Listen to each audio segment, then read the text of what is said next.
Music industry njagamba twebaza emirimu gye bakola beebala okuba nga batu entertaininga batusanyusa tubayigirako ebintu bingi abaana baffe babasomerako but tukuume empisa mu industry kuba empisa ntono.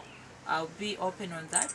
Empisa ntono mu industry gwe kikwatako yenna abakwatako bakwasisa empisa zaabwe ng'abantu kuba waliwo abaana ababayigirako.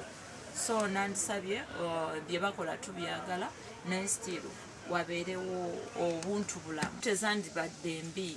To me, I'll be like nyumirwa nnyo abantu bali mu groups, but groups ezaaki okitegera waliwo groups nga mugenda kutambula mwenna just kugenda kunywa mwenge kukola fujjo ku kyalo okonona bintu by'abantu naye waliwo groups ate ennungi nga mulina bu project bwamwe bwe mukola ng'abavubuka mulina saako zammwe ze mubeeramu awo ne mutuula ng'abavubuka you in a group mulina ekintu kye mutaddeko omukono mulina ekintu kye muli mu kuyiga as a team.